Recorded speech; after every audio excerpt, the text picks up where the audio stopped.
But now, Duda got hands. When he challenged Nuck to a fight after finding out about Nuck making side deals with the whole marijuana thing, I could have sworn, oh, this is going to go bad for Duda.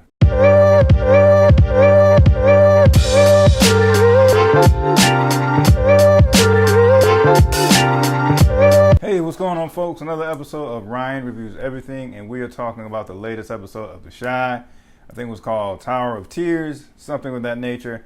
Please excuse me, I just saw it.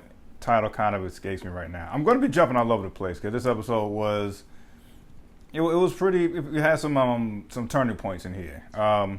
First off, excuse me, my voice. First off, let's start out with Duda. Yes, Duda is probably in his late 60s or however old he is. You know, gray from all over the face, but silver fox, as some people will call him. But now Duda got hands. When he challenged Nuck to a fight after finding out about Nuck making side deals with the whole marijuana thing, I could have sworn, oh, this is going to go bad for Duda.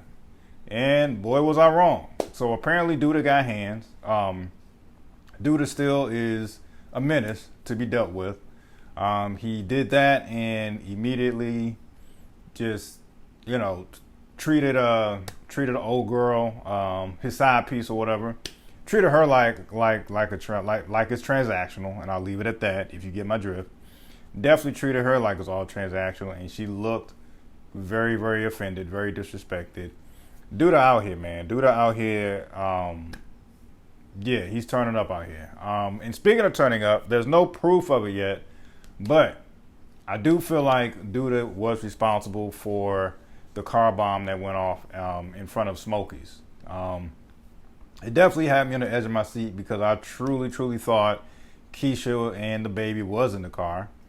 Once again, there's no proof yet, but when you think about it, who else could it be? I mean, you got, there's nobody else with any motive to take out Emmett except for Duda. Emmett was tasked to take out Alicia, Rob's mom, and being that he didn't do it, and matter of fact, he kind of is trying to play both sides of the fence.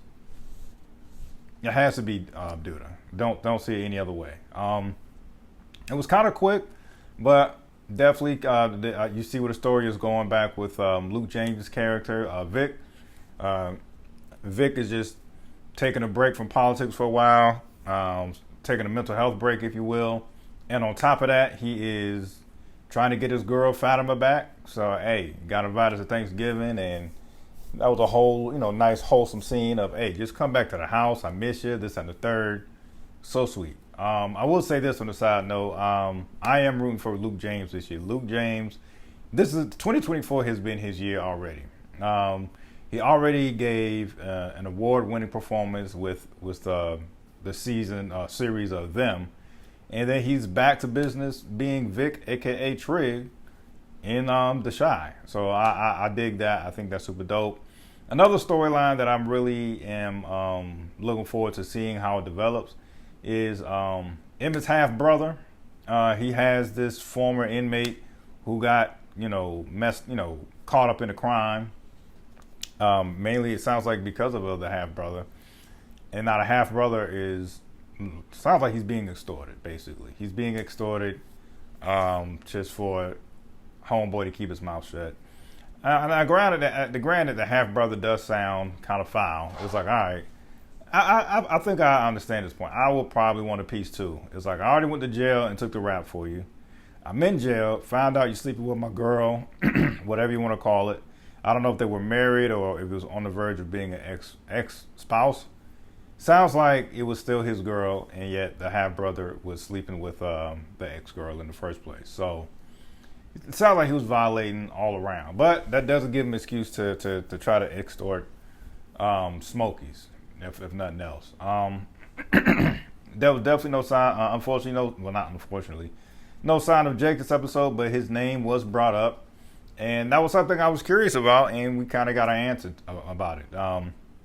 The first lady, they definitely have like some, I don't know if you call it an open relationship, but they knowingly are aware of, outside partners and are just trying to keep it moving, so the first lady apparently has the gall, the courage to invite Jake, her side piece, to Thanksgiving dinner, and then want to argue about the pastor possibly, thinking about doing the same thing with this white woman who is the daughter of like this megachurch pastor.